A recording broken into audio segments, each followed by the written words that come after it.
మహానాడు మహాసభకు అధ్యక్ష వహించినటువంటి తెలుగుదేశం పార్టీ జాతీయ అధ్యక్షులు రాష్ట్ర ముఖ్యమంత్రి శ్రీ నారా చంద్రబాబు నాయుడు గారికి, అలాగే రాష్ట్ర జాతీయ ప్రధాన కార్యదర్శి నారా లోకేష్ బాబు రాష్ట్ర మంత్రివర్యుల వారికి, వేదిక రంచినటువంటి పార్టీ పెద్దలకు, అలాగే ఇక్కడికి విచ్చేసినటువంటి తెలుగుదేశం పార్టీ కుటుంబ సభ్యులందరికీ కూడా ముందుగా నా ధన్యవాదాలు తెలియజేస్తున్నాను. తెలుగుదేశం పార్టీ వార్షిక ఆర్థిక నివేదిక 2024-2025 31/3/2025 నాటికి ముగిసిన సంవత్సరానికి గాను తెలుగుదేశం పార్టీ యొక్క సంక్షిప్త ఆర్థిక వివరాలు ఈ క్రింది తెలిపిన విధంగా ఉన్నాయి. సంక్షిప్తంగా వివరణిస్తున్నాను. ఆదాయం సభ్యత రుసుము వల్ల 123,19,00,000 రూపాయలు. విరాళాలు వచ్చినవి 82,05,00,000. వడ్డీపై ఆదాయం 23,05,00,000. వచ్చిన అద్దె 2 లక్షలు. మొత్తం రాబడి 228,31,00,000 రూపాయలు ఆదాయంగా రావడం జరిగింది. అలాగే ఖర్చులు, ప్రచార నిమిత్తం అయిన ఖర్చు 30,73,00,000. ఆఫీసు అద్దె చెల్లించింది 14 లక్షలు. ఆఫీసు ఖర్చుల కింద 7,99,00,000. తరుగుదల 4,39,00,000. ఉద్యోగస్తుల జీతభత్యాల కింద 71 లక్షలు. కార్యకర్తల సంక్షేమ బీమా 15,84,00,000. ఇతర ఖర్చులు 53 లక్షలు. మొత్తం ఖర్చు 61,33,00,000. మిగులు 166,98,00,000.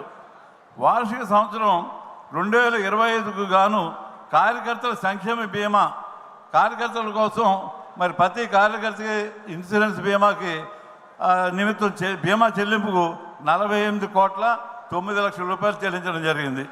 అలాగే పైన తెలిపిన ప్రకారం మార్చి 2025 సంవత్సరానికి 166,98,00,000 మిగులుతో లెక్కలు ముగింపు చేయడమైంది. 31/3/25 నాటికి పార్టీ యొక్క జనరల్ ఫండ్ విలువ 469.42 లక్షల కోట్లుగా ఉంది.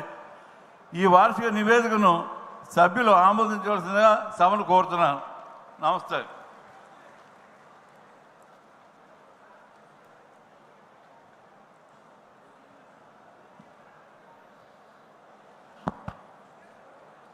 ఈనాటి మహానాడు సమావేశంలో ప్రధాన ఘట్టం, మనందరం ఎంతో ఎదురు చూస్తున్నటువంటి ఘట్టం మరికొద్ది క్షణాల్లో.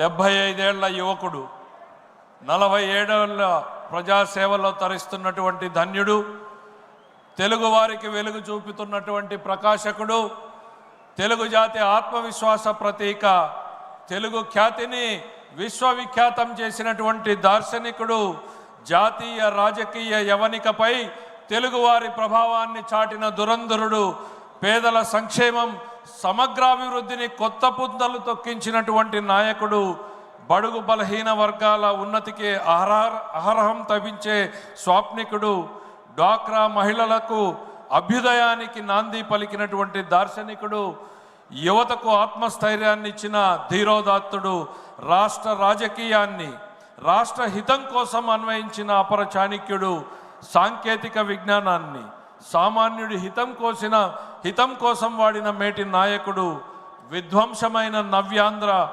పునర్నిర్మాణానికి శంఖం పూరించిన సమరయోధుడు, రాష్ట్రానికి దిక్సూచి, తెలుగు ప్రజల భవిష్యత్తుకు మార్గదర్శి, మనందరి పెద్ద ఆయన గౌరవ ముఖ్యమంత్రి గారు ఈ సభా వేదిక ద్వారా మహానాడుకు మార్గదర్శనం చేయాల్సిందిగా సవినయంగా ఆహ్వానిస్తున్నాం.